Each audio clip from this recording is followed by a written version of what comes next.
your flesh and blood. Welcome to Tell Me Your Story, new paradigms for a new world where we're giving you choices and knowledge of those choices to help make your dreams come true. We are here 9 times a week, Sundays at 7 a.m. and 7 p.m., Monday mornings at 1 a.m., Wednesdays at 9 a.m., and Monday through Friday from 8 to 9 a.m., streaming live at all those times at richarddugan.com. We are on SoundCloud, iTunes, TuneIn Radio, Spotify, Stitcher, Player FM, as well as YouTube, where you can watch these conversations. I hope that you will take time to subscribe and click notifications so that when a new conversation is posted, you'll be notified and you'll be able to tune in, listen in, and learn, and be entertained and inspired. A reminder that Choices, which is my book, 5 Steps for Life, it's available on Amazon.com in paperback, hardcover, and Kindle with Audible, soon to be released. We also ask that if you can support the work that we are doing financially, we do have a PayPal account. It is there for your security as well as ours. And when they ask for an email address to whom you're sending, please go to richard@richarddugan.com. That's the email address. If you go to richarddugan.com, there is also a link directly to PayPal so that you can send us whatever support you can. And we thank you to those who have helped and to those who will help. We also ask that you take time during this decade of perfect vision, the 2020s, to go within to that quiet, peaceful, calm, still place and listen to that still, small voice. And with that, we now take you to our very special interview and guest here on Tell Me Your Story. And welcome to Tell Me Your Story, New Paradigms for a New World. I'm Reverend Dr. D, and we have a returning guest. His name is Dr. Emmet Miller, and he is going to share with us his insights on the conversation we're going to have today. It's unparalleled personal guidance on your extraordinary journey, ladies and gentlemen. And he is a life coach, he's a therapist, and he is a mentor. Dr. Miller, thank you so much for joining us again here on the program. It's always a pleasure to have you here on the program. Thank you very much. Good to be here. Now, we have talked over the years about so many different things and so many different subjects. I know that there is a pressing issue that's going on these days with, I suppose we could put it in the context of reality. And I put it this way, as some of the conversations I've had, that currently, this is all based upon the current numbers that are out there, that there are roughly 8.5 billion different movies playing right now as we speak. You're playing your movie, and I'm playing mine. And right now, you're in mine, and I'm in yours. And of course, we're seeing what we're seeing, hearing what we're hearing, feeling, tasting, smelling, etc.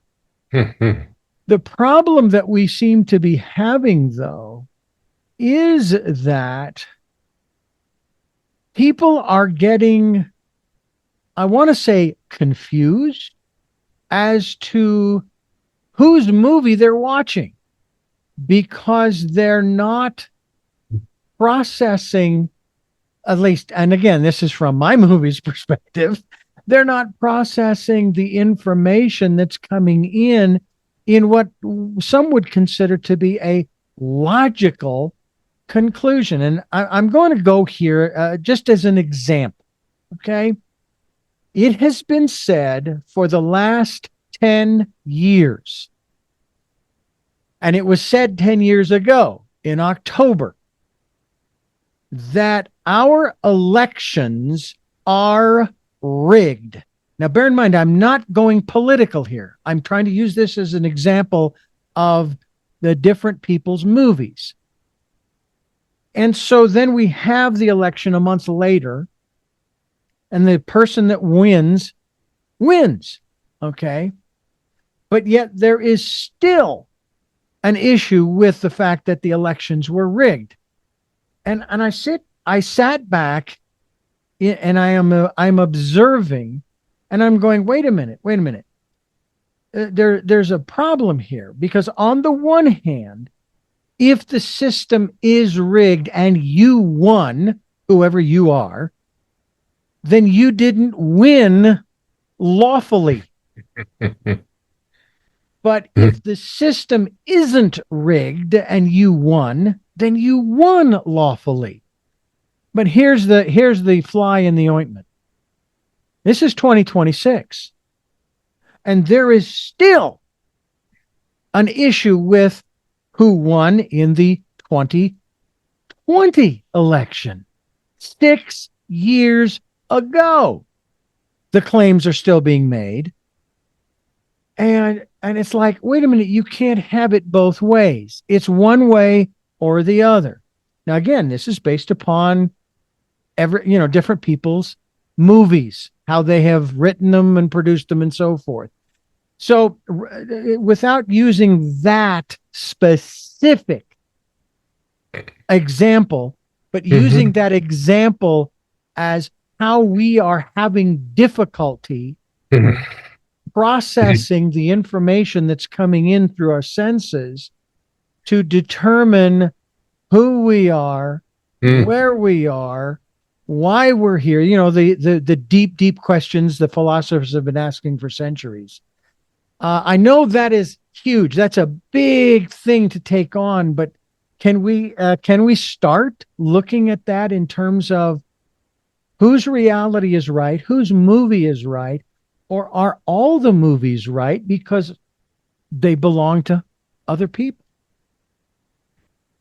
Okay.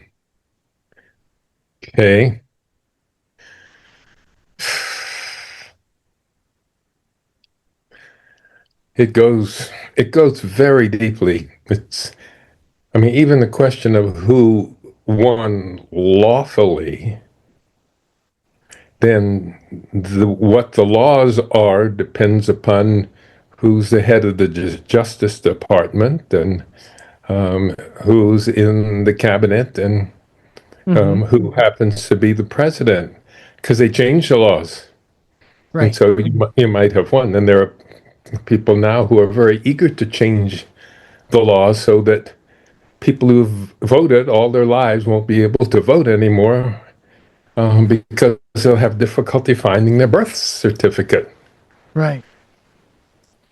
So what does the law mean? The law shifts in so many ways. Even the Supreme Court. You look at the decisions that have come from this Supreme Court. If we back up a little ways, maybe to the days of Thurgood Marshall's Supreme Court, even Jack Kennedy's Supreme Court, those guys would fall off their chairs if they heard the decisions that are being made by this year's Supreme Court. Right.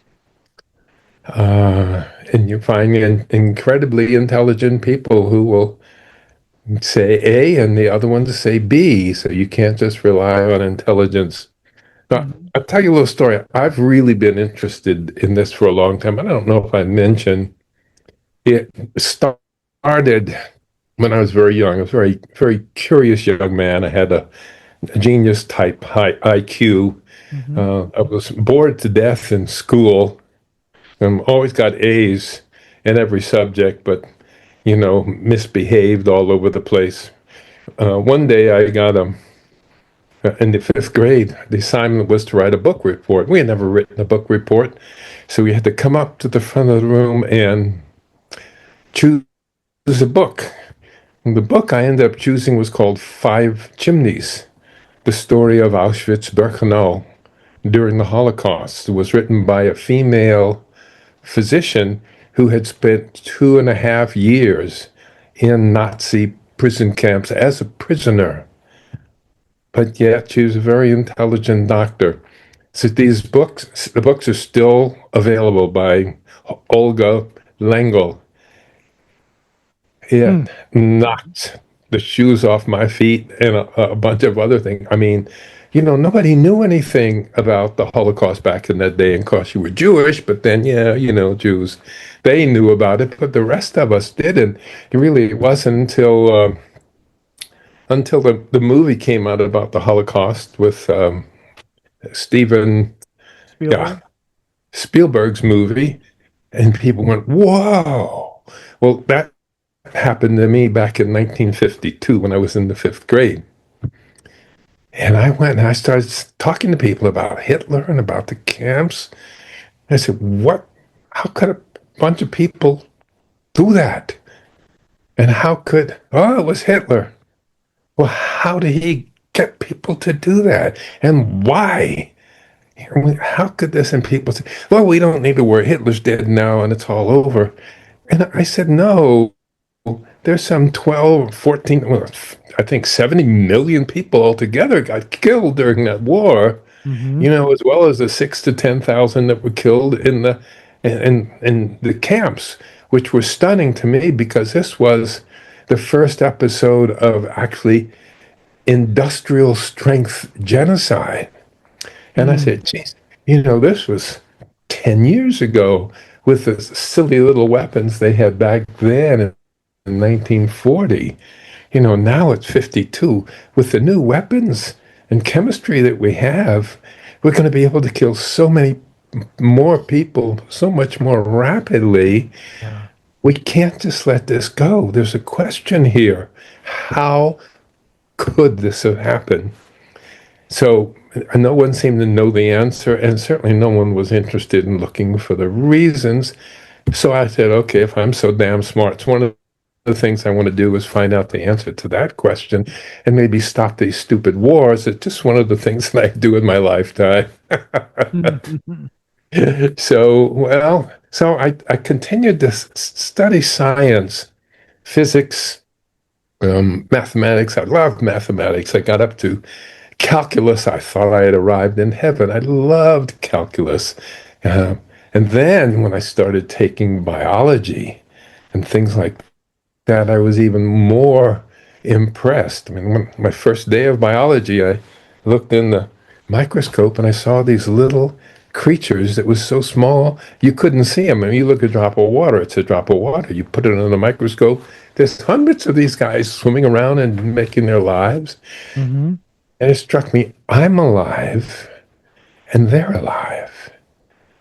And their life is related to my life. Among other things, we're all built basically of carbon atoms. Mm-hmm. Nobody's built of sulfur atoms, or anything else. It's all carbon atoms. Right. So we're related.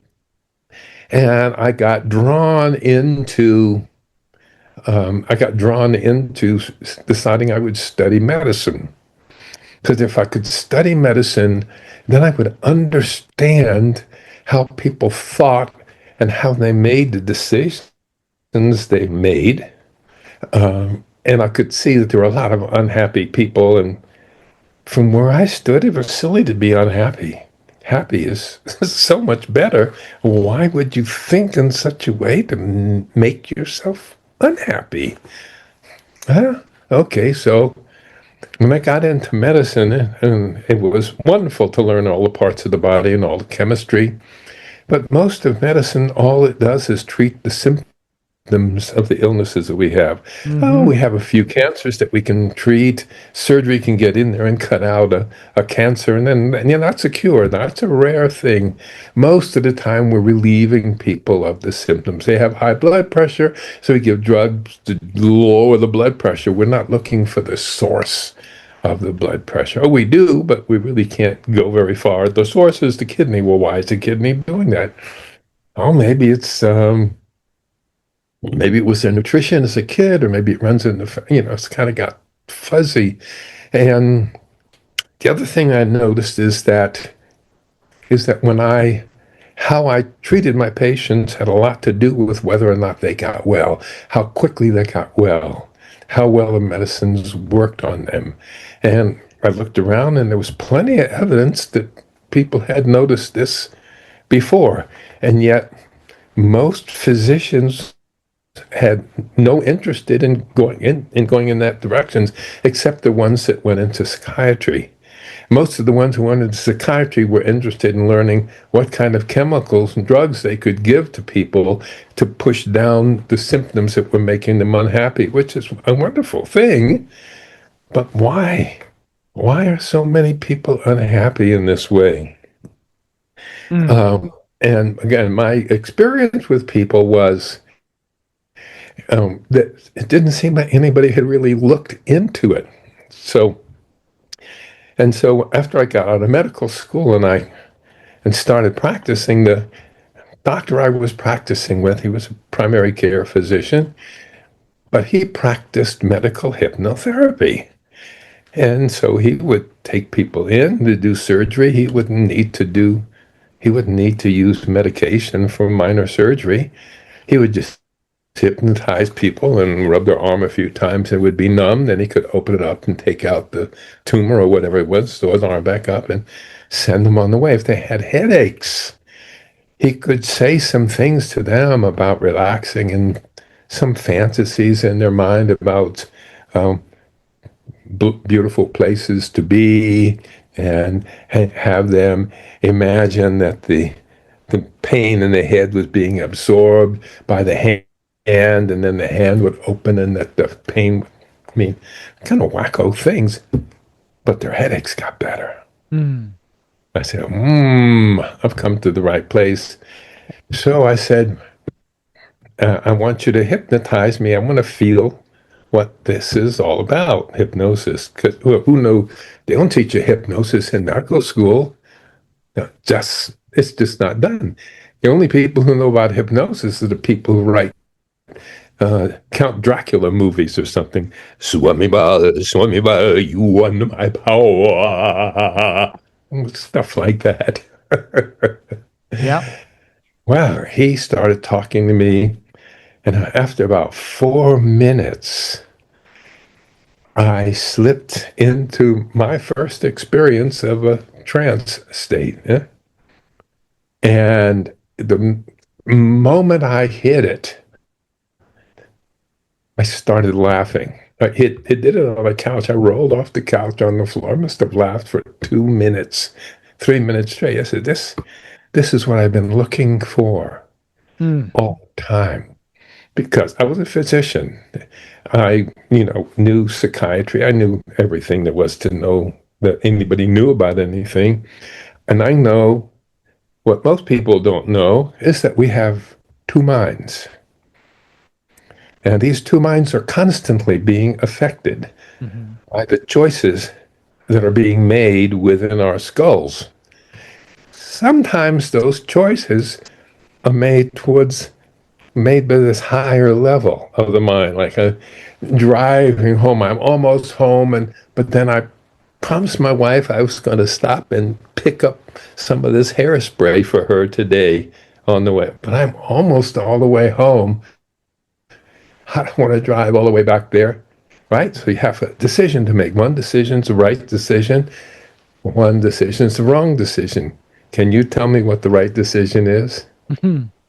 Yeah, go back and get the stuff for your wife. That's going to make your night a whole lot more comfortable. Yeah. But people don't always make the right decision. The right decision is made by the higher level of the mind when it is free to do that. But it's not always free because there's a lower level of the mind. It's the unconscious part of the mind. It is what I sometimes call the monkey mind.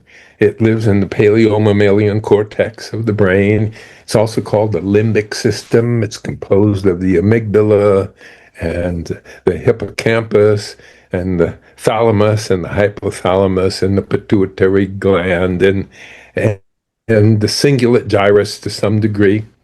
And this part of the brain has not changed for millions of years.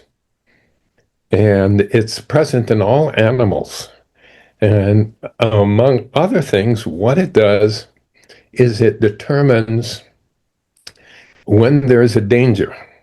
When there's a snake, a poisonous snake that's about to bite you, or a leopard that's about to jump out of the tree on you, or a landslide coming on. Something's going to kill you in the next couple of seconds if you don't do something. Yeah. And what it does at that point is it shuts down everything in the brain that's happening and in the body except those organs that you use for fight or flight, because that's it. And you have to fight or you have to run. If you don't make one of those choices, you're lunch. Yeah. And so you fight, and let's say you have a big enough axe and you chop the thing in half so it doesn't get you. Or else you run from the rhinoceros and climb a tree, and the rhinoceros says, "Oh, I'll never get him," and he walks away. In both cases, the first thing you do is,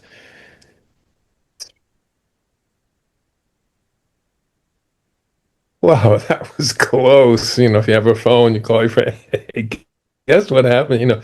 And that's what happens because life or death situations didn't happen every day, probably not even every week. Once in a while, you run into these. So this is a two-step reaction, and we call it the stress reaction. And what it does is it fills your body with adrenaline and cortisol, which are chemicals which they're both toxic, but in the short term, they'll make you pump and breathe and fill your body with oxygen and empty you of carbon dioxide. The cortisol will tense up those muscles, the anti-gravity muscles and the fight muscles and the run muscles, and you can be a superstar for a few seconds, maybe a minute. But then it's over, and the body quickly reabsorbs those chemicals, because if those chemicals stay around for a while, guess what? They begin to produce illness in one or another organ within the body. But nobody stays there more than a couple of seconds, so we're okay. That's the first thing. And then we're living, out in the svelte, in the Okanaga Valley in Africa, or your caveman, right? Your little family groups. And these family groups are built around women, because women are the only thing we have that gives rise to more babies. If your family group, or your extended family group, doesn't have more babies, that story's gone. We don't know what happens after that, but they don't live. Yeah. But if you take care of those babies, the best way to take care of a baby is to take care of the mother. If you beat up the mother and chase her away, it's not going to be good for the baby. So you take care of the mother, and you realize that the mother, and really the earth, is like a mother, because you plant the seeds and the food comes up and the berries are on the bush. And so you have a matriarchal system of care. And these are family groups. And one of the things that's in those family groups is a great deal of love. Great deal of love. Yeah. When a woman gives birth, at that moment of birth, her pituitary gland goes and squirts a big shot of oxytocin into the bloodstream, and she falls head over heels in love with that little wet, dripping, screaming thing that the doctor is holding up. Yeah. She will give anything to make that thing happy, make it quiet, love it, make it grow up. That's one of the purest kinds of loves that you can find. And families are clustered. If you've been to primitive countries, what's so lovely, they have a lot of children, because you lose a lot, because you don't have ways to deal with simple communicable diseases and so forth. You get a wound, we didn't have penicillin until last century. So you're living out, there's a cave woman. So you take care of each other. That baby spends the first year or two swinging on a sash around the mother's neck. It goes where the mother goes. It hears the mother's voice. It feels the vibrations of the mother's body. It feels the emotions that the mothers are feeling, because they're right there. And it's all done within the quality of love and giving and sharing. And then, okay, now now the baby's 1 or 2, one of the older kids starts taking the baby around and loving it, and it takes the place of the mother. And so we grow up with an enormous amount of love for the first several years of our lives. And that love, what I'm calling love, is a fundamental substance which is the essence of what life is. And where there's life, there's a certain amount of love. And where there's a lot of love, there can be a lot of life. When you start doing the opposite of love, you get something else. It's like an infant is born seeking love and expecting it. It's like a plant comes up, puts up 2 leaves. It's expecting the sun to be there and expecting that sun for several years, and then it can be a strong plant. The same thing with a human being. And so you live in that atmosphere of love, and it's beautiful. It makes for a good person, makes for a wonderful working community that functions really well together. Okay, then the whole world changes. It changes. If we come all the way up to the present, a woman gives birth, she's back at work. 2 to 6 weeks, you're back on the job. Yeah. And that's it. You don't get that mother love. You get maybe a babysitter comes in and changes the diaper, but that babysitter can be angry at that baby because it's peed 3 times in the last hour. It can yell at that baby. It's not giving her any love. If the baby cries too much, shake it and shake it and shake that brain until it stops. Yeah. You don't know. You can leave with the father. What does he know about loving a baby? He never got trained to love. He doesn't even know how to really love his wife, much less to really love the baby.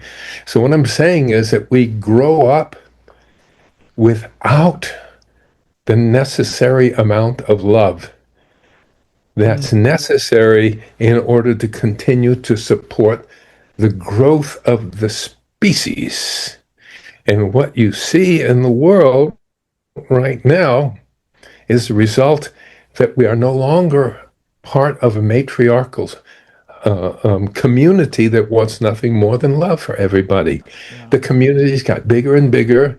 Soon you couldn't know everybody in the town, and there were bad guys over here and bad guys over there, and they would attack and steal your stuff, and maybe this one would attack and steal your stuff, and then gangs of them got together and formed tribes with male leaders, and they ruled by fear and by anger, and you did what they want or else they punish you. And if they decided they wanted your baby because it was really strong and they wanted to train it to be a warrior, they took it, trained it. Or if your 7-year-old was particularly cute, and let's say the leader decided he wanted your 7-year-old daughter into his harem, he just came and took it, or maybe give it to somebody from another land that he wanted to make peace with. And what can you say about it? Nothing. They cut your head off. And so suddenly we live in a world that's no longer safe. We're no longer surrounded by love. The intentions of the people around us are not to love us, although that's what we are expecting. Yeah. We're not getting it. And so given that situation, we are therefore in places where we think this is terrible. He may come and take my child. He just might do that. Yeah. Okay. That's not life or death. We're not going to be dead within the next 3 seconds. Right. But the older brain doesn't know this. Yeah. It has not evolved. So it thinks the boss frowns at you. Oh my God, I could be fired. Fired. And you're in a stress state, which means the cortisol's flowing through your body. The adrenaline's flowing through your body. All these different chemicals are happening in your body. They're not helping you. They're helping you be really tense. Number one, the flow through the body is starting to produce diseases in the body. Maybe 60 to 70% of the diseases that human beings have in their body, one of the primary reasons for their having that disease is the existence of the extra cortisol, and of the extra stress in their lives. That's what makes them ill. Yeah. And that's the environment. That's the environment Yeah. that Well, we're now, living in. if we are going to begin the process of starting to look for and find, not just look for, but find the love that will sort of turn things around. And of course, I'm hearing constantly from people who are saying, "Yeah, well, love is the answer. That's what's going to counter all of this other stuff." I want to talk a little bit about that, but first, I want to remind our listeners: this is Tell Me Your Story. I am talking with Dr. Emmet Miller, and his website is drmiller.com. That's drmiller.com. As we continue here on Tell Me Your Story, Reverend Dr. D and Dr. Emmet Miller here on the program, and you've kind of laid the foundation, if you will, for why we are where we are. Yeah, one more little piece. Let me Please, put in. all right, go right ahead. And this is. Well, let me say that we all have these two brains, and none of us know about it. We don't know how it works. We don't know how to communicate between those two brains. And the wars that are going on inside of ourselves, because we don't know that, are fundamentally what's underneath the coming collapse of the planet that we live on. Where with the more floods, more ridiculously hot weather, global warming. Countries can't, United States doesn't even have any more allies out there anymore. Nobody trusts the United States anymore. It used to be that senators from the right and the left would go to lunch a few times a week. You knew the right wingers and you knew the left, and you hung out with them. Yeah, you had different ideas, and but 25 or 30 years ago, some fellow published a list of, if you are a Republican, anytime that you talk about a Democrat, you must use the words sick, disgusting, twisted, dishonest, grifting. That's what you had to do. If you didn't do that, then people on your side frowned at you, didn't want to see you. So pretty soon, we don't even sit next to each other in Congress. We're separated like boys and girls. We should sit next to each other, maybe get to know each other. Nobody goes to lunch with somebody on the other side anymore. There's no respect and love. And of course, the people on the left side responded to that mistreatment by mistreating those on the other side. And those on the other side then give that a name such as terrorism or Antifa or something. And so we no longer, it's not the United States, it's the disunited states. And what I'm saying is it all goes back. We got these two brains. Now, the secret that's most important for people to realize, and that what I've learned, because once I'd learned about medical hypnotherapy, that's when I said, we need a new form of medicine. And that's when I started mind-body medicine back in 1970. I didn't have much money, but I had a good brain, and I figured out that there was a way to use this thing that people called hypnosis. I found out that all hypnosis is the intentional quieting of the stress reaction of this monkey brain that's inside of us. That's the bottom line. Because once that monkey brain is quiet, then it's obvious that you need to go and get the bag of groceries for your wife before you come home. As opposed to when this thing is wrong and say, you're feeling so miserable and you've got to worry about all these things and you might as well just go home and get drunk and no. Go back to the store and buy the groceries. So what happens, what nature figured is, if a saber-toothed tiger is coming in through the window. And so you need to be in a stress state because it is really a fight or flight in the next couple of seconds or it's all over. Mm-hmm. The higher part of your mind is the part that can analyze, that can compare, that can create strategies, that can compare different strategies, can select a strategy and visualize what that strategy will lead to in this strategy and the other, and choose wisely which of those outcomes do I want, and then make the choice to put this strategy into action and send that message down to the subconscious mind, down to the monkey mind. That's how thinking goes. But this is an emergency. You need an instant response. And this thing up here is brilliant, but it's slow. So what nature does is the moment you see that tiger coming through it, you shut off the higher parts of your mind. When you are in an emotional state, you cannot be in touch with your wisdom. Look at the bad choices you made in your life. How were you feeling when you made those bad choices? It wasn't after a week of carefully meditating on the outcomes and you got drunk or you got angry or you got afraid or you got jealous or you got resentful and you just said, I'm going to punch this sucker in the nose. Hey, man, you just punched the boss in the nose. Well, he deserved it. Yeah, but you deserve to work, but you ain't going to be working no more if you do that. Yeah? So when the saber-toothed tiger's coming through the window, you don't want the brain thinking, he's got blue eyes. Look, beautiful blue eyes. Who would have thought that saber-toothed tigers would have such blue? And look at those eyelashes. Oh my God. You're dead. Mm-hmm. So it shuts off the higher part of your mind. Right. Ooh.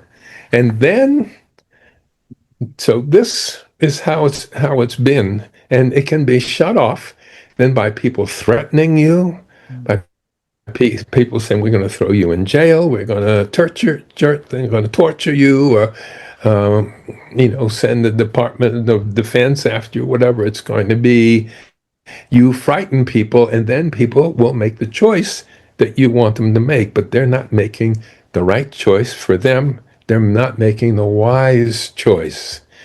And so what used to be a culture that was run by love and connection and truth and honesty and dedication has turned into, you go to these primitive parts of the world and they still live that way. They're still like you get to go to Bali. It's wonderful. They're carrying the children. The Balinese child's feet don't touch the ground for 1 year until 1 year after it's born. That's their rule. They don't even touch the ground. They're always handled.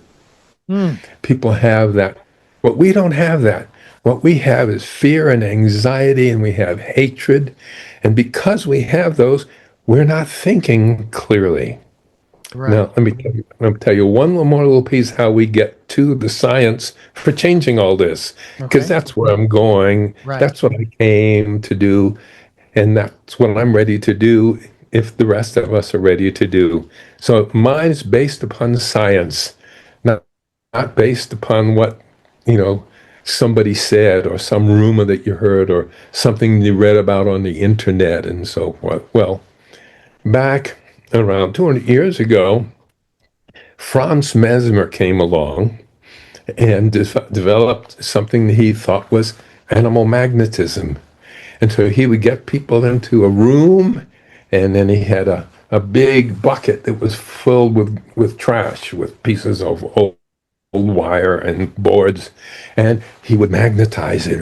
Swami bal, magnetized. And it was magnetized, and all of the people in the room would say, and they'd go up and they would touch the bucket, and they would have a seizure. And they'd come out of the seizure, and it says, my God, my headache's gone. And the other one comes out of the seizure, oh, I can walk. Look, I can see, right? Mm. So this was going on in Europe. And, people were coming in and paying a good amount of money for this. So they studied it. Benjamin Franklin and a bunch of other people went over to study it. And they said there is no such thing as animal magnetism, but somehow it's a change in the beliefs of the person who are there. Mm-hmm. One day, around this time, a little fellow named James Baird, who was Braid rather, was a Scottish physician. He went to see a stage hypnosis demonstration, and while the hypnotist was having people quack and do Hawaiian dances, thinking they were in Hawaii and so forth, a, a big rock piece of decoration fell off the table and fell directly onto the sandaled foot of one of the subjects that was there. It bounced off his foot. The guy showed no sign of pain. This guy was a surgeon. He said, somehow this so-called hypnotic, well, it wasn't even, it didn't even have the name hypnotic, says this trance enabled him to not feel the pain. I could save a lot of people's lives because in those days, if you went under anesthesia, there was a 5, 10, 15% chance you would die because they would give you ether, and it was nasty stuff. Well, I know. So he learned how to do it, and so he started doing his surgeries using this hypnosis. That's what he called it. He said because people look like they're sleeping, so he thought of the god of sleep and the Egyptian god of sleep, Hypnos. So he called it hypnosis. Later on, he was find out it has nothing to do with sleep. Mm-hmm. Hypnosis, what people call hypnosis, have nothing to do with sleep, but everybody think it's a kind of a sleep. It's not sleep.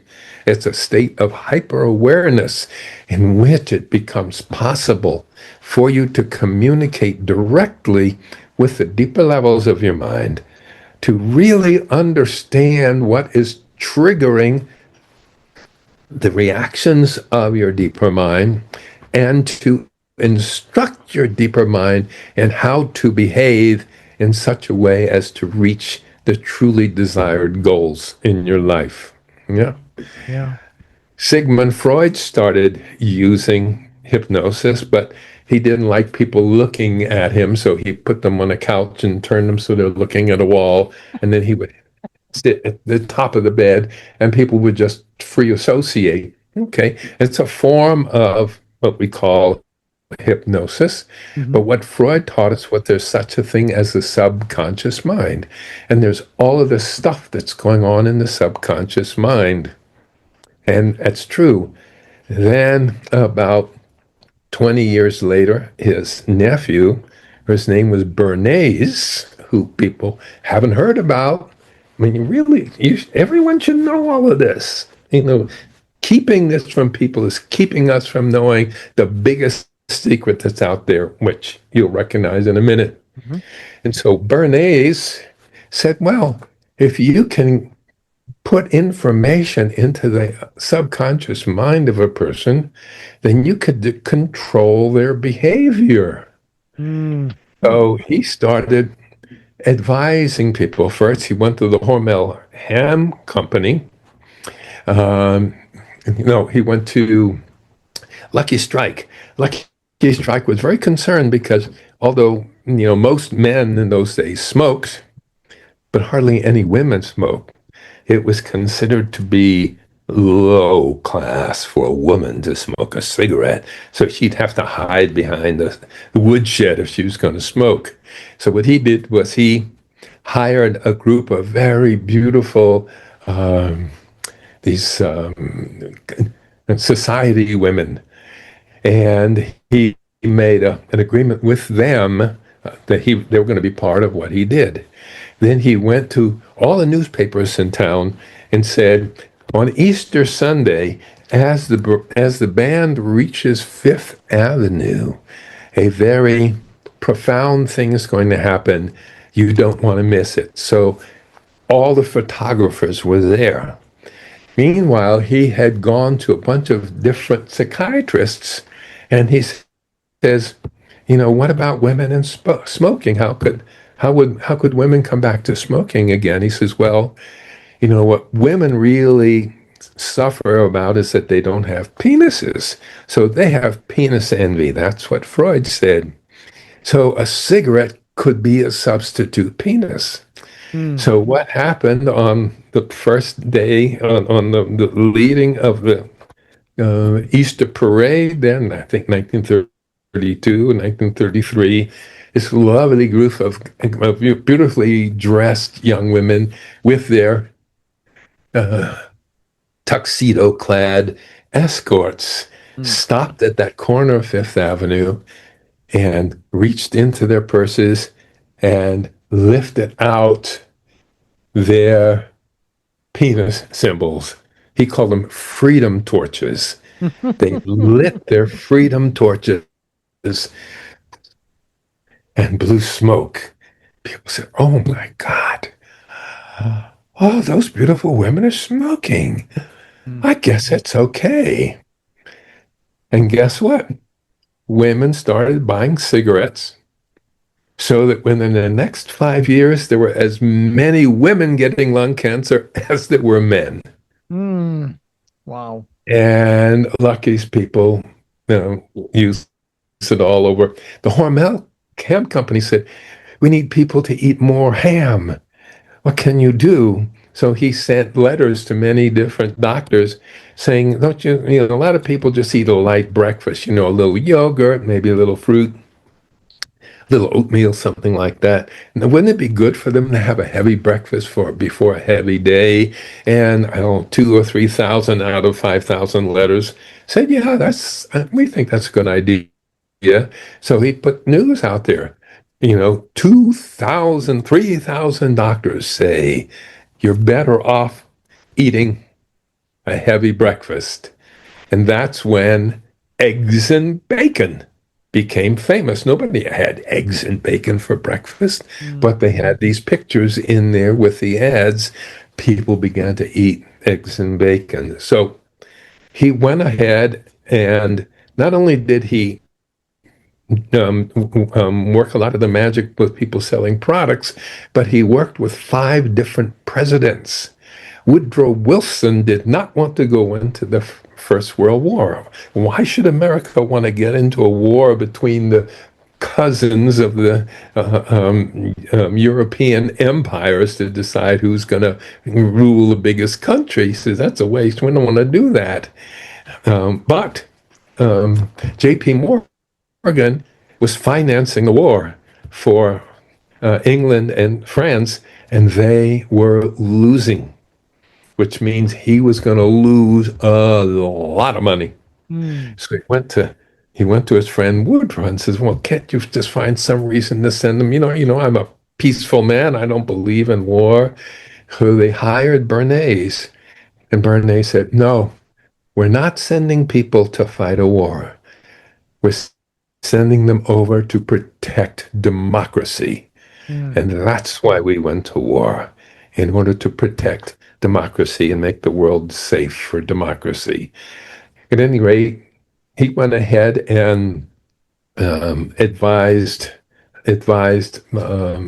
so many presidents of the country, and he wrote a book and he about his techniques for changing people's minds without their realizing that their minds are being changed, getting them to think what you want to think and not what they want to think. And he named the book after an ancient thing that was done on the Catholic religion called propagandas. And so he named his tool propaganda. He wrote a book called Propaganda. Mm.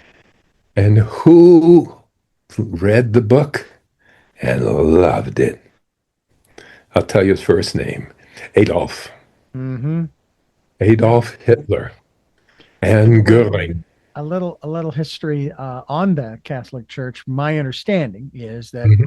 early, like the third or fourth century, there was a propaganda war Mhm. between the Catholic Church Uh-huh. and the laity, if you will. Now, Mhm. we already know who won that war. Yeah, right. And it's fascinating that we continue. But Hmm. now, if it's your propaganda, that's one thing. But if it's somebody else's, today there's another name Uh-huh. for it, and it's called fake news. Right. That's the latest. That's the That's latest right. terminology. Yeah. Yeah. By the way, it So, was used many years ago, long before the guy who claims to have invented it. yeah. It's like with me, where we work on moving from survival to thrival, and I thought, well, I don't know that that's even a word, and then I looked it up, and thrival is a word in Webster's. Mhm. So it is interesting how, and of course, George Carlin, sort of the master when Oh, it yeah. came I to love it. the English language and wording. Got some great bits. One in particular where he talks about in World War I, as you make reference to, and then moving on Hmm. to two. In World War I, when men came back from war, they were suffering from what was called then shell shock. And then in World War II, they gave it another name, battle fatigue, a little longer and so forth, but sounds a little bit more important, so to speak. And then we get into the Hmm. future wars and the PTSD. Now it's an acronym, but it's still shell shock. It's still the same malady. You can call it whatever you want. A rose by any other name, as Shakespeare said, is still a That's right. rose. We're talking with Dennis. We're talking with Dr. Emmet Miller, and we're talking with him here on Tell Me Your Story. Dr. Emmet Miller, it's great to have you with us. Dr. Miller, drmiller.com is the website. Let's continue this Mhm. in the context of now that we kind of have a pretty good understanding of how we've gotten where we are. How do we shift out? And I'll put it this way. I have come to the conclusion, right or wrong, that the people who are yelling the loudest right now, regardless of what the subject matter is they're yelling about, are part of my perception is they're part of the minority, the smaller group. They're just yelling really loud.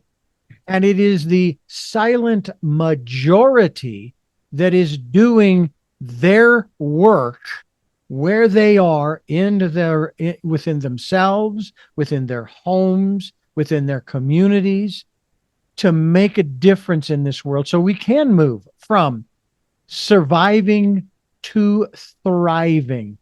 And love does That's seem right. to be the core and the key, but is that the right word to use? Is that the terminology that we want to use, a la George Carlin, to describe what it is that will, how can I put this? Because everybody has a right to their perspective and their viewpoint, right? Rightly or wrongly, however you want to Mhm. judge it. We are all individuals and you can think what you want. You can believe that the earth is flat. I don't, that's your prerogative. It's not mine, but it's yours. And I'm not going to sit here and say you're wrong because let me put it this way. 9/11. I was in Phoenix, Arizona.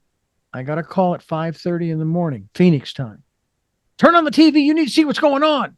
The first thing I thought when I turned on the TV to the news was, wow, they've really gotten good with CGI.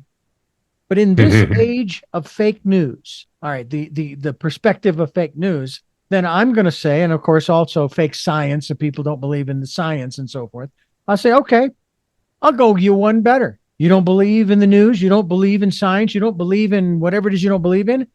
I don't believe 9/11 happened. Why? Because I wasn't there. I didn't see it with my own eye. Okay. If that is the way we are going to address things, there is no Iran war. There is no battle that going on there. There's nothing going on between Ukraine and Russia.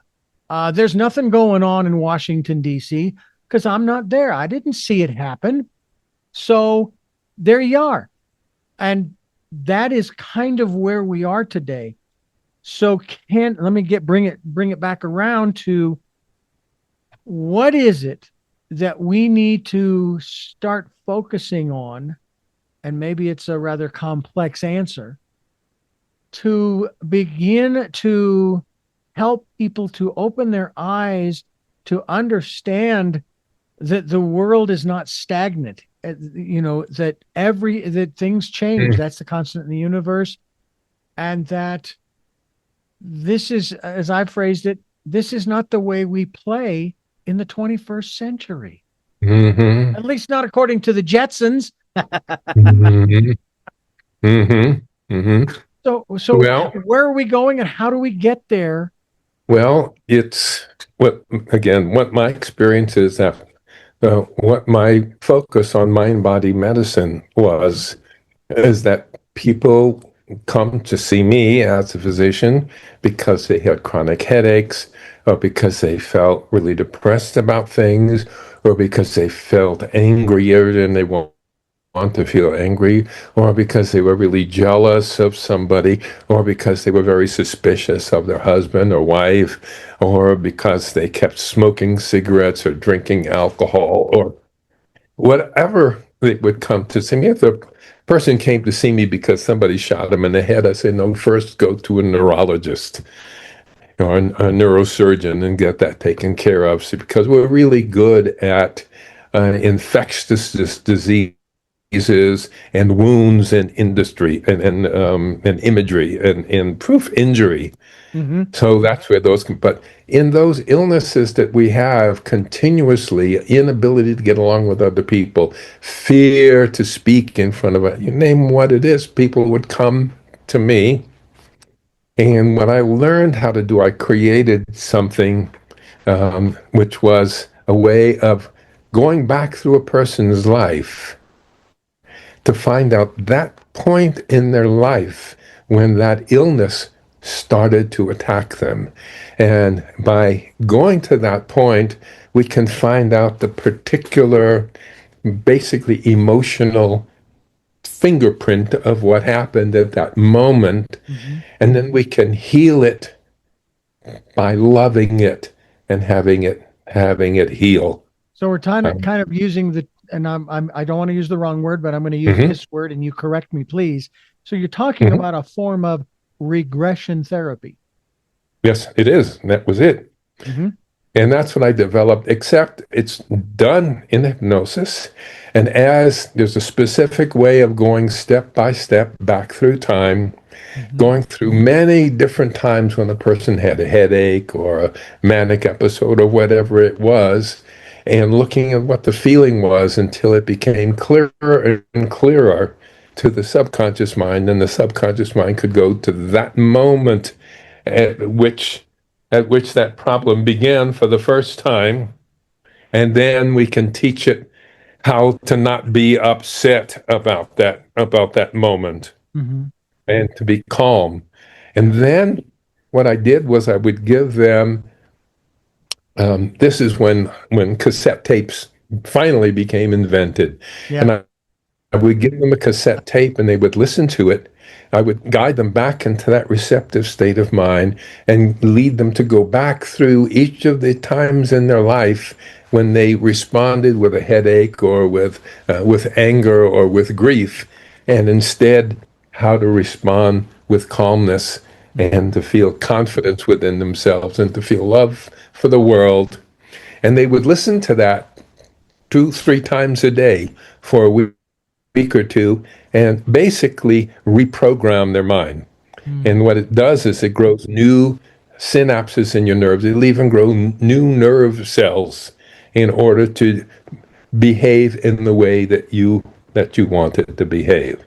And so that's what I discovered was a way to do it with people. And I can do it with people as groups as well, but there's individual work and there's group work that needs to be done. So yes, on a personal level, it's to hook people up with the post-traumatic injuries that they have. Not only the guys coming back from the war have PTSD, but those 40% of young women who were sexually abused before they even reached puberty, they've all been deeply wounded. And it's making them very, very difficult for them to live happy lives. For the boys who were beaten up in school if they were seen to cry or show any feelings, who had fathers who got drunk and came home and yelled at them, or who had parents that yelled at each other and fought. And you don't know what goes on in people's houses. Those babies sit there and watch their parents do horrible things to each other because they're so crazed. And that is a wound that continues within that child into their adulthood. And if the child got away from that problem by hiding in their closet, they become adults that when things get uptight, they hide and they go away and they don't perceive. And they don't proceed with their lives. If it was a child who found that if they went into the refrigerator and ate a bunch of sweet things, that they would feel better. Now they become very fat people because when they get upset, they turn toward food rather than to know how to relax themselves. So that's how it is with individuals. But Go ahead. the problem is that it's a great book called it's called Mindfuck. And it was written about Cambridge Analytica, an organization who got together to learn how to make people do what they want them to do. And what they do is they buy, and this is where we begin to use the world that we have. They would go to Amazon and buy information on people. Go to Facebook and buy information. It's hard to believe how much information that they could get. But for instance, you go and you look at people in the community. Say they start off in Trinidad. It was about to have an election, and person A was going to win. B that really didn't have a chance. So they got in there and they found people who were planning to vote for person A. So then they found some scurrilous stories about person B. And they could look and find out about them, and they even make up stories. And then they created an imaginary group of the truth about B group. And they sent information to the people who were going to vote for A. And the ones that they would go to are the ones who showed signs of suspicion and fear of people. And you can see this from what books they read and what magazines are with. And so they would get, basically these people who are neurotic, they would join this anti-B group, which would then grow and they'd send information to more people. And they flipped the election and B won. Then they went to England and they flipped the election that created, remember when Britain exited from, what do you mean? Are you kidding? How can your little stupid island off here, finally, you've gotten allies in the rest of Europe after shooting at each other for so many years in world wars, and now you're going to quit? They did it. And that book, Mindfuck, tells you how it was done by the guy who wrote the programs to do it. Right. Well, now the word's out. Not for us. We don't know it. But in all of the companies that control the internet, they have what they call attention engineers. Highly trained, very bright people whose skill is knowing how to control the attention of people. So if you want to sell something to young women, you hire a bunch to come in, and then you run tests on them. You hook up electrodes to them and draw their blood and see how much estrogen they're secreting when they look at this boy group or that boy group. And the ones that are exuding the most estrogen, okay, that's the group we want to push. I mean, they actually test people and they find out what's going to move people. And then once they know what's going to move people, then they get in there and use the information that's available in order to wrestle people in there. Yeah. Then they found out you want to take a look at your young men and young women and what failures there are out there. The people who've, in the last 15 years, people's lives have been wasted by what's called social media. I call it anti-social media. Mm-hmm. Because what that social media has done is it tells every girl who signed on, it's very cleverly set up to say, maybe you don't look as good as your friends. Maybe you're not thin enough. Maybe you're not tall enough. Maybe you haven't learned how to dance or this, that, or the other. Well, if that's what you really want, then this is the podcast you want to be looking at, or this is the substance that you should be buying. And so the basic idea is they keep telling them over and over they're not good enough. And so they lost confidence in themselves. And they split up women so girls don't get together nearly as much in these friendly little groups because they're all competing against each other. In one of the groups that was studied, the suicide rate went up from like 5% to 40%. The huge increases in suicide and young women who don't have confidence in themselves. For the boys, social media gave them free pornography, Mm-hmm. video games that they could play until 4 o'clock in the morning, and ways that they could gamble online. So boys have no sense of how to make a commitment to anything. They don't know how to work. They can't, they leave high school not even knowing how to read. They do not know how to talk with women. They have no clue on how to create relationships with women. And look at Jonathan Haidt's book, Haidt, Jonathan Haidt, and he has laid it out for the last few years of really what the statistics are and exactly what has been done to these people. So, and they're still doing it. And the social media and the people who are working, let's say, for the political groups, Mm. they're getting in there and they're finding ways to convince people to believe things that aren't true. Yeah. And then you try to get in, and of course, if you can shut down the people who are writing the stories that make you look bad, then you look better. Mm-hmm. And so we don't even have local newspapers anymore. Everybody turns to national news.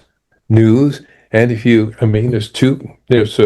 the left-wing newspapers and there's the right-wing newspapers. You read both of them, you can't believe you're reading about the same country and the same people because Yeah. they tell totally different stories. The truth has no value. Yeah. It's what feels right to you. The reason it feels right to you, you've become programmed to feel good when you see this particular thing, when you hear this particular thing, when you hear this thing over here, Mm-hmm. you have been programmed to feel angry. Because we need a revolutionary war. Right? I mean, 30 or 40% of the people out there think that we may need to, not a civil war. I mean, 30, 40 people in voting people in this country think that maybe a civil war is going to be necessary to solve the problem. The white supremacists finally, Yeah. have the opportunity they've been looking for. But none of this has anything to do with goodness, has nothing to do with community, has nothing to do with working together, has nothing to do with creating a united set of states Mm-hmm. for this country. Yeah. The only way out of it at this point is to individually begin to discover what the truth is for you. Not just what you believe, because you believe what you've been trained to believe. That's clear. And you'll never know who trained you to feel this, but you can change it. You can learn what real love is. Mm-hmm. Brotherly love, family love, You can learn what it is to be dedicated to something that's real, something that moves you at a deep level. Learn how to prevent high energy states of mind, of anger and suspicion and jealousy and guilt and shame and all of those things which keep us away. And what I'm saying is, I have for 60 years spent most of the weeks of my life working in my office, seeing tens, hundreds, and thousands of people come through and showing them how to get well. You talked about PTSD. Mm-hmm. The Army sent a young man over to me. He must have been 21 years old or so. He'd had his leg blown off in a foxhole when he was over there. They brought him back, and it's below the knee, so that's not too hard to take care of. And they gave him a prosthesis, but they could not get a prosthesis that would fit him. No matter what prosthesis they put on him, it would wear ulcers in the skin, and he'd get infections in his knee. It had been some 8 months since he had the surgery, and he should have been well already. He wasn't. So somebody sent him to me because I was the guy they sent people to that nobody knew how to do anything about. That was how I made my living. Mm-hmm. And so I worked with him, and I regressed him back to the moment that his leg was blown off to describe what happened at that moment. As he looked down and he saw his leg being ripped away, and his thought was, I'll never walk again. Mm. Okay. So there was a belief that he picked up at that time that the unconscious mind is perfectly happy. Whatever you believe in your mind, you can bring about in your body. That's why if you believe you have a beautiful body, if you love your body, if you feel gratitude for having hands with fingers, with the ability to feel or to smell an aroma in the air, or to lift your arm. I mean, there's so much to feel good about. Yeah. So anyway, we heard that from him, and then I had him go back earlier. I said, why did he think I'll never walk again? That was the next question. And we went back until he was in the fourth or fifth grade, third, fourth, fifth grade, something like that. And into his class, they wheeled another kid about his age who was in a wheelchair. Mm-hmm. Yeah, we had, I don't know, he might have had, whatever. It could have been an injury, it could have been an infection or something like that.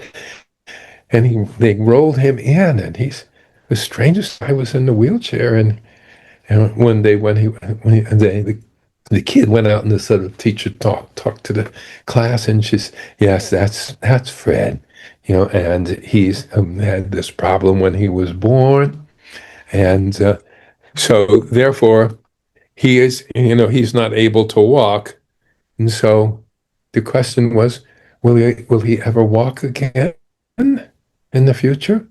The teacher says, no, he'll never walk again. And the little boy in the class sat there, and he felt so tragically sad that this poor little boy is never going to walk again, because he loved walking and he loved running, and it struck him deeply. And I had him in my office feel for that little boy, feel real compassion, love for the little boy that he was, as well as the boy who was the victim of whatever was going on for him, and to feel love for those inner parts of him and respect, because it's good that he cared for another human being like that. Yeah. I gave him something to take home and work with. And so I guess it was 3 weeks later, he was wearing his prosthesis and never had any more trouble with it.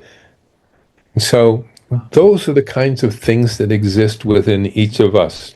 Yeah. And so what I started doing was, each one of these illnesses, as I learned about them, whether it was headaches or backaches or cancer, I started making what was tapes. Then I started making CDs when CDs came out. Mm-hmm. And I mean, and I did a lot of teaching, so a lot of other people started making relaxation tapes and things like that. And I don't think many of them really compare with what I've done, but I guess imitation's a serious form of flattery. And now, and Mm-hmm. now they're on my website, which is that means that anybody who wants to learn about this and experience it for themselves can go to drmiller.com, drmiller.com, and you can order one. Everything's guaranteed. Mm-hmm. If you don't like it, doesn't work for you, send back your money. But you can download it right then. So, 2 minutes later, you can be listening to words that can change your life. Yeah. So And I that know. the, so that's what's possible on the individual level. Mm-hmm. And then we need to connect on the social level, that we need to make true friends with people that we can be open with and caring and get over the stupid little things that we're letting stand between us and others. And it's that group of people that we can become that will help in a major way to decide what decisions are made by all of us as a group. Yeah. I tell you, there's a sign I saw, and it is actually something that is applicable to. We'll go ahead and stick with the duality to both sides. I saw Hmm. this sign up around Fourth of July. People were selling T-shirts and flags and all of the patriotic paraphernalia. Hmm. This is the sign. This is what the sign said. Hmm. My neighbors listen to the greatest music, in small print, whether they like it or not. Oh. And obviously, the more than implication is that the individual who has this sign posted at their house, shall we say, has their music or their television or whatever it is cranked up so that the entire neighborhood can hear it. And it's like, really? And is that really the America that you want to live in? Because if you do it, and then your neighbor does the same thing, and then their neighbor and their neighbor, now all you have is noise. All right. We need to turn down the noise. Dr. Miller, Dr. Emmett Miller is trying to share with us how to turn down the noise. And Oh. we are grateful for his input. I know you are a very optimistic person. Otherwise, you wouldn't be doing the work that you are doing as we continue here on Tell Me Your Story. Dr. Emmett Miller, I can't thank you enough for what you have shared with us here on the program. If, We if you have a couple of minutes, I can show people what it feels like.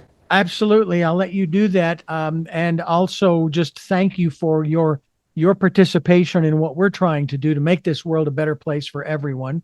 Yeah, And absolutely. I look forward to having you back again to have another conversation and have you share more with our listeners about the work they're doing. So, you want to share with us how it feels? Right. A very simple introduction of what's called deep relaxation, which is something, if you've gone into deep prayer or deep meditation, or if you've done hypnosis or many other tools like that, you know something about it. So you can be in a comfortable position so that you don't have to work to hold up your body, because I'm going to ask you to guide your deeper mind to relax, to let yourself sit or lie in a comfortable position, and to look at a point over on the wall or the ceiling opposite you. Focus on a single point, nothing special, just a point, but keep your eyes there as though it's important to do so. And what you're doing is using your higher mind to direct the focus Mm. of your higher mind and your deeper mind. So as you look at that point, notice that that point you're looking at is the only one that you can see clearly.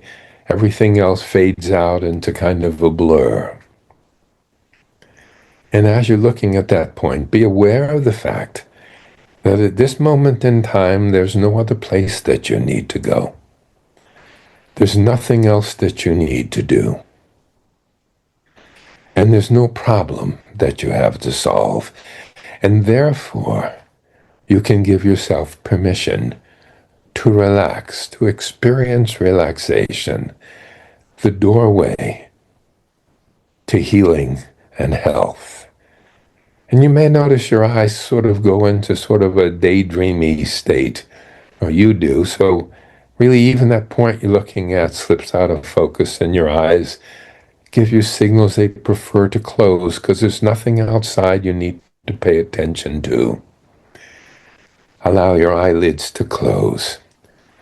Behind your closed eyelids, let your eyes gently roll upward until you're looking upward toward the back of your forehead. You're really looking upward toward the prefrontal cortex of your brain. That's the highest and wisest part of your brain. People call it the brain's brain. As you look up toward the back of your forehead, imagine you can see the word relax. Relax. Maybe it's written in green letters or red or white, or maybe you can just pretend that you see the word relax there. And think about the word relax. And you'll notice your eyelids become so heavy they don't want to open at all. And when you feel that heavy feeling in your eyelids and they don't want to open, test them. Feel their heaviness by trying to open and see how they resist being open. And as you do that, send that relaxation flowing from your eyelids throughout all the rest of your body, like little ripples flowing outward from a stone thrown into the quiet surface of a still mountain pond. Ripples of relaxation flowing into your forehead and your scalp, letting go. All the muscles of your face and your jaw muscles relax. You may even notice your teeth were a little more clenched than you knew. They may drift a little bit apart. Let that relaxation flow down into your neck, and your shoulders can relax and just sort of sag. They don't have to carry anything. You're in a safe place right now. Let that relaxation flow down through your arms, your elbows and your forearms and your wrists and your hands, right out through the tips of your fingers. And as the relaxation reaches your fingertips, you may notice a kind of a tingling, or maybe a heaviness or a warmth or pulsation. Notice what it feels like as the relaxation reaches your fingertips. And then take a deep breath and draw that relaxation from your fingertips up through your arms into the center of your chest. And as you let that breath go, think the words, "It breathes me." And then sink down into that little pause after you've breathed out and before the next breath comes in. As the next breath comes in, imagine you're breathing in peace and calm and relaxation. And then as you let that breath out, again think it breathes me. And go into that little pause, which may become even a little bit longer. And notice how it feels as each new breath begins itself. And you may think of that as a gift from a higher spirit, if you like. The gift of life, because you keep breathing all night when you're fast asleep. And yet something inside says, another breath. And imagine that it comes in like a golden light, maybe like a golden light of love flowing into your body, saying there is a spirit that loves me. It breathes me. Sink into the pause. Feel your chest and your belly relaxed. All the internal organs within your belly relax. Let that relaxation flow down through your pelvis and your thighs and your knees, your legs and ankles and feet, down to the tips of your toes. More and more relaxed. more and more comfortable with each breath. Allow yourself to be right here in this moment, now. And anytime any unnecessary thoughts come along, you can let them go. Things like thoughts of the past, because you know the past no longer exists. Not even 1 second of the past can ever happen again. And so you don't have to think of it, and you don't have to react to it. Instead, you can be right here in this moment, now, which is the only moment that actually exists. Be in this moment. And when an unnecessary thought comes along, imagine that thought is like words written on a blackboard in your mind's eye. Remember the relaxation in your eyelids, and as you gently test your eyelids, imagine you're erasing that unnecessary thought and sending another wave of relaxation throughout every cell of your body, right down, right out through the palms of your hands, the soles of your feet. And let yourself float gently now, and let yourself travel through time to a very pleasant place. The most wonderful place you can think of right now. Could be a place you've been on vacation or on meditation. It could be a sacred place, a cathedral of green trees, a chapel in the mountains, maybe morning rising at the top of a mountain, or maybe you're down by the beach watching beautiful water flow in, smelling the fragrance of the sea and feeling the warmth of the sand beneath your toes. Go to that place that's the most relaxing one you can imagine right now. And as you do, think that all that you are surrounded by there, that's giving you peace and calm and comfort, is love that's being given to you. And allow yourself to feel gratitude to the source of this love, of all the beauty. And if there's someone you can think of that you've ever loved deeply or been loved deeply by, you might think of them and bring their spirit into your experience right now, as if they were right there with you. No matter how long ago this relationship might have been, feel it, because it is forever. Feel that love. Feel the trust. And allow yourself to be aware that love is very deep within you, and that you have the ability to make a choice between love and hate, between embracing and pushing away, of saying something kind and warm to someone and saying something ugly, contemptuous to someone. You have that choice. It will always be your choice. I'm going to ask you to try. Sometimes take an hour or two and just be kind and loving to everything and every animal that you see. You can do that.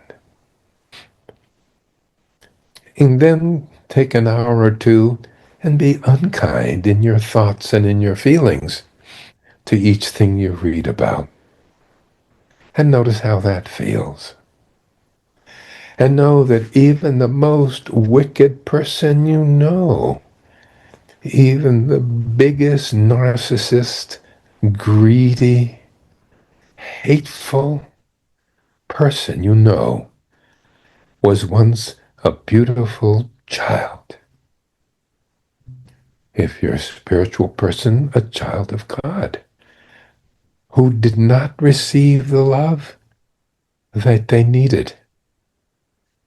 and they turn to other behaviors to try to get love. Maybe to get love from having other people obey them, or having other people love them, or having other people pay money to them, or by punishing other people and dominating other people. And if you are really wise, you can love that child that they were and feel the tragedy that they never got to live the life of love that you have the opportunity to live now. Good. Now take yourself out of the now, and I want you to look forward in the future. And imagine you take something valuable with you today. The knowledge that you can quiet your monkey mind, that your mind belongs to you and you alone have the power to choose. Any way that I can help you or the things that I've produced for you can be helpful to you, go ahead and use them. And imagine yourself turning your life into the life that you're really proud of. Picture yourself looking really healthy and well, because love creates health and wellness. See yourself being beloved by other people and loving them as well. And feel yourself in that scene. And realize that every time you picture yourself the way you really want to be, you become more and more this person, because this is the person you really are down deep inside. And each time you go through these steps, guided by me, by yourself, or whatever you wish, your recording, you become stronger and stronger in your ability to rewire your mind to bring about high levels of wealth, success, happiness, and love. And then, when you're ready, guide yourself back to this moment where your body's resting comfortably. Come back bringing with you the peace and the relaxation and the wisdom that you are learning about yourself. And as you slowly allow your eyelids to open, just enjoy the colors that you're capable of seeing with your eyes. And take a couple of deep breaths in and out and see what a joy it is to breathe. And think to yourself the words, wide awake. Let your body begin to move and stretch a little bit. And take a moment and notice how comfortable you feel.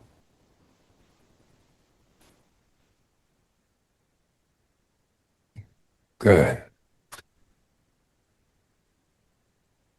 Well, Dr. Miller, I can't thank you enough for sharing that with us. And I certainly hope folks will make a plan to do that on a regular basis. I'm going to put that together in a separate file for folks and Yeah. make it available so that they can access it without having to go through the entire interview. We'll have it set up for Yeah. them. I want to ask you those three final questions. But first, I want to thank you for listening to and watching Tell Me Your Story, New Paradigms for a New World. We are giving you choices and knowledge of those choices to help make your dreams come true. We are here on Sundays at 7 a.m. and 7 p.m., Monday mornings at 1 a.m., Wednesdays at 9 a.m., and Monday through Friday from 8 to 9 a.m., streaming live at all those times at richarddugan.com. We're podcasting on SoundCloud, iTunes, TuneIn Radio, Spotify, Stitcher, Player FM, Blueberry, iHeartRadio, Amazon Music, and we're on YouTube and Rumble. And we hope that you will click subscribe and notify so that the next time we post a new conversation, you'll know that it's there and you can go to it and take a listen and watch and so forth and so on. We also hope that you can get a copy of my book, which is Choices, 5 Steps for Life. It is available at Amazon in hardcover, paperback, and Kindle. And we also hope that if you can help us out financially, we would be gratefully appreciative. We have a Zella as well as a PayPal account, and you only need put in my email address. It is richard@richarddugan.com. richard@richarddugan.com. Any amount is gratefully appreciated. And thank you, thank you, thank you to those who have helped and to those who will help. And then we ask that you take some time to go within to that quiet, peaceful, calm, still place and listen to and follow the promptings of that still small voice. With all that being said, we now move to those final three questions for a very special guest. And the first of those is, who is Emmet Miller? Ah, um, he is a spokesman for life, for love, and for the healing that's desperately necessary to the world. And he's at that point in his life where he has to reach as many people as possible because he's a very old man. Well, we're going to help you to do that. What gets Uh, you up in the morning? um, the possibility of helping whatever people I see during the day. I have the joy of bringing health and happiness to people one by one all day long, and then seeing how many people have purchased products from drmiller.com, and the ones who send letters or send notes to me or to Richard Dugan. Tell us how you like what you experienced with us today. Absolutely. And finally, what was your best day? Mm-hmm.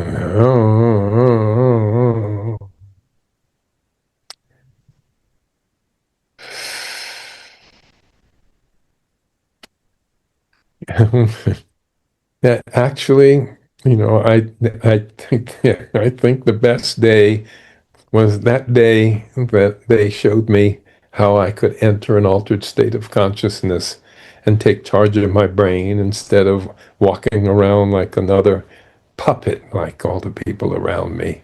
And Mm, I could help other people to learn how to do it. I really, I have 100 other wonderful times with my wife that were fantastic, but if one that stands out is this one because it gave me a way to solve the problem that I had in the fifth grade.